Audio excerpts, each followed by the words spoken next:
बिस्मिल्लाहिर्रहमानिर्रहीम। अस्सलाम वालेकुम सज्जनों मित्रों, मैं हूं अरशद यासीन और आप देख रहे हैं रेडार। सुप्रीम कोर्ट का फैसला आ गया। उस पर मैंने अपने पिछले व्लॉग में आपको हकायक भी बता दिए कि असल आइन और कानून क्या कहता है और हकायक क्या है इस फैसले के हवाले से। आज हम उससे आगे जा कर के आपके सामने मैं रखता हूं कि अब इंतखाबात कब हो रहे हैं। असल मामला जो है फैसले के बाद कहते हैं कि क्राइम रिपोर्टर जो होता है ना जी, उसकी अगर तरक्की हो जाए तो वो लोअर कोर्ट रिपोर्टिंग शुरू कर देता है। कहते हैं जी अब इसका एक स्टेप आगे चला गया क्योंकि ये कानून को समझने लगा है। इसी तरह कल सुप्रीम कोर्ट ने तो फैसला दे दिया, अब उस पर इम्प्लीमेंट होना है नहीं होना ये अलग मामला है, लेकिन जो इम्प्लीमेंट होना है वो है इंतखाबात। अब अहम सवाल कि इंतखाबात कब हो रहे हैं। वैसे तो आइन जो फैसला आया उसके मुताबिक तो 9 अप्रैल तो दी हुई है सदर मुमलिकत ने, और उसमें पाबंद कर दिया गया है सदर साहब को भी कि अगर ये गवर्नर खैबर पख्तूनख्वा तब्दील करना चाहते हैं या पंजाब में अगर इलेक्शन की डेट इलेक्शन कमीशन के साथ मुशावरत से तब्दील करना चाहते हैं तो कोई हर्ज नहीं, कर दिया जाए। तो फिर इलेक्शन कब होंगे, अहम सवाल है। और मेरा रेडार ये कहता है कि इस बात पे इत्तफाक राय हो गया है कि इंतखाबात में चंद दिन जो है वो ताख़ीर कर दी जाए तो ईद के बाद भी हो सकते हैं।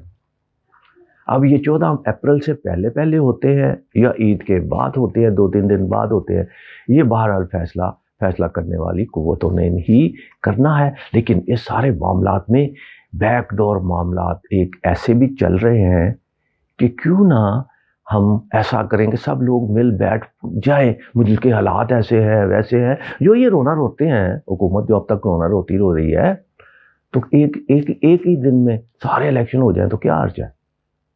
इस पे भी बैकडोर राब्ते शुरू हो गए हैं कि क्यों ना हम सब मिल बैठ के एक दिन ही पूरे मुल्क में इंतखाबात करवाएं। ये मफरूज़े हैं, ये कहानियाँ हैं, किस्से हैं, बातें हैं चल रही हैं, लेकिन हकायक यही हैं कि सबसे अहम सुप्रीम कोर्ट का फैसला आ गया।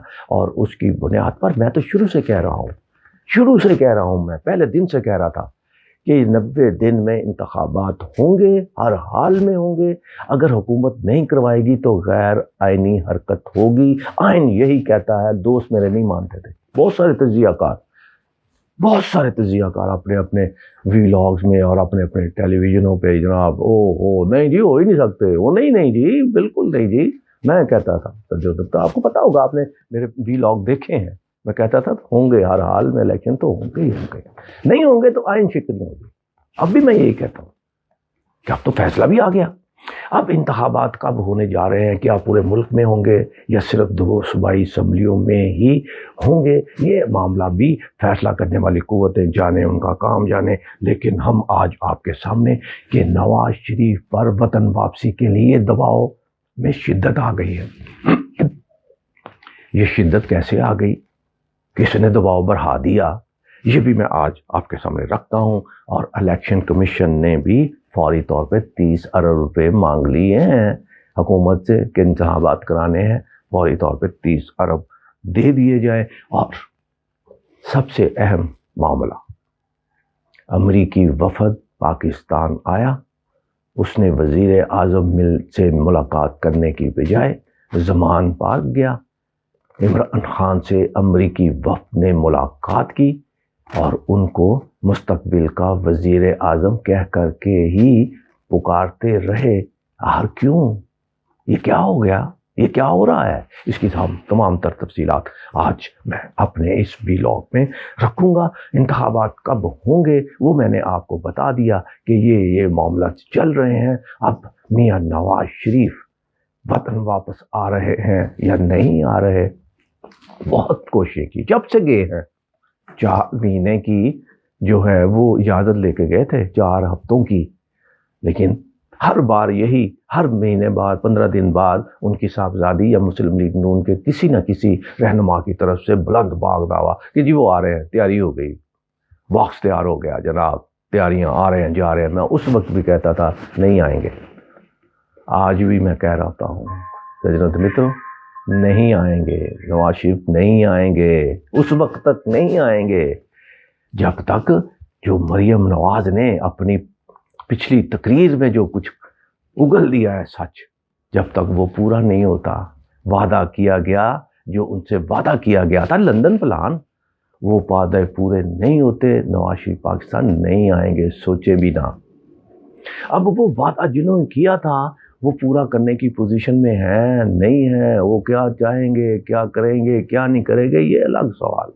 लेकिन हालात और वाक़यात यही हैं। और कल सुप्रीम कोर्ट के फैसले के बाद जब साबिक़ वज़ीर आज़म नवाज शरीफ से रब्ता किया गया मौजूदा वज़ीर आज़म ने, तो सबसे पहले तो नवाज शरीफ ने उस पर लान तान की कि तुमने मेरा सारा कैरियर तबाह कर दिया है, मेहनत ज़ाया कर दी है तुमने शहबाज।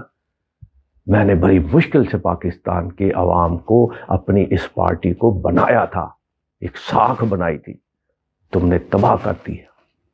उसके बाद आसिफ अली जरदारी से भी बात हुई और उनसे भी कहा जनाब जो गारंटियां आप लोगों ने दी थी और जो बीच में गारंटी देने वाले थे उनसे पूछिए कि गारंटी कब पूरी होगी।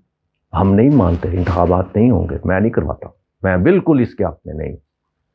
अब सज्जनों तो मित्रों, अगर नवाज शरीफ कहता है कि मैं इंतखाबात के हक में नहीं हूं, तो फिर हुकूमत क्यों करवाएगी?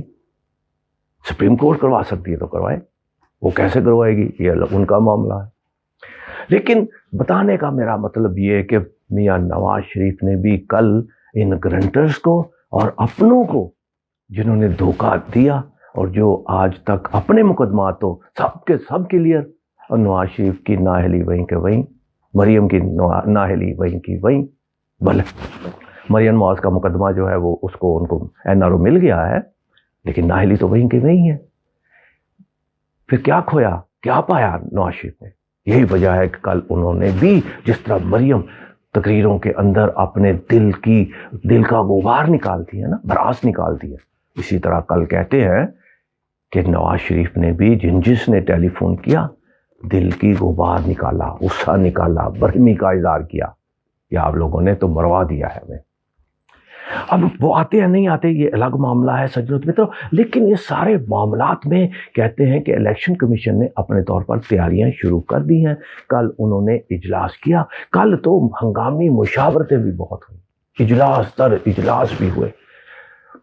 नवाज शरीफ ने जिस टेलीफोन की बात मैंने बता दी, PDM के रहनुमाओं के भी टेलीफोन राब्ते, वज़ीर आज़म की मुतअद्दिद इजलासों सी सदारत, नवाज शरीफ ने और ये इमरान खान के जमान पार्क में एक इजलास, इलेक्शन कमीशन का इजलास, इजलास दर इजलास और हंगामी मुशावरतें जारी और सारी है।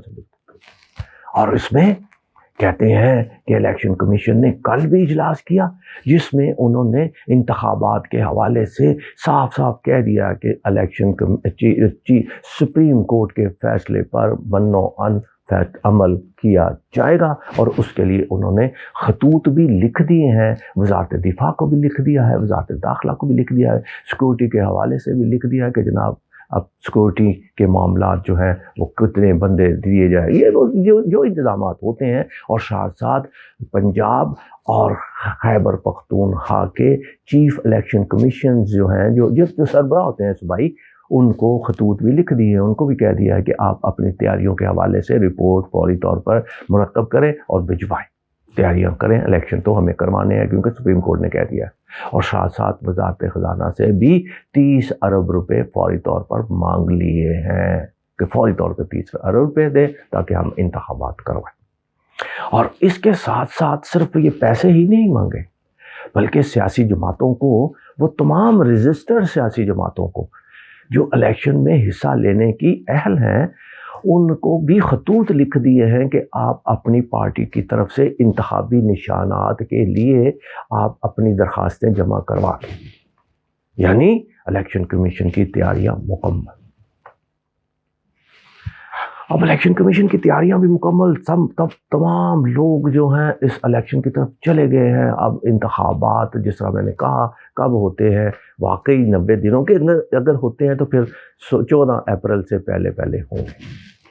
اگر اس میں کوئی اتفاق رائے سے اور عدالتوں کی مشاورت سے یہ بات طے ہو جاتی ہے کہ انتخابات میں یہ رمضان المبارک کا بھی معاملہ اور پورے 52 دن کہتے ہیں ملنے چاہیے الیکشن کمپین کے لیے، تو پھر ممکن ہے عید کے بعد، وہ میں نے آپ کو بتا دیا ہے۔ اور اہم معاملہ، امریکی وفد کیلیفورنیا سے امریکی وفد پاکستان تشریف لایا، اس نے وزیر خارجہ سے ملنے کی بجائے، وزیر اعظم پاکستان شہباز شریف سے ملنے کی بجائے وہ سیدھا زمان پارک پہنچا۔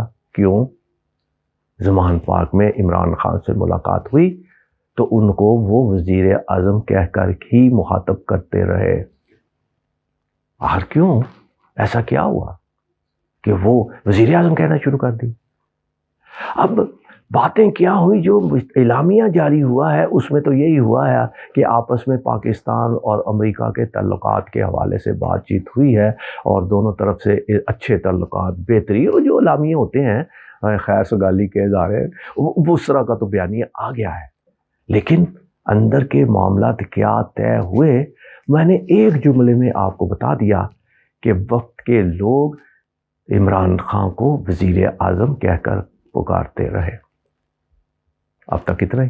اپنا بہت خیال رکھیے گا۔ پاکستان زندہ باد۔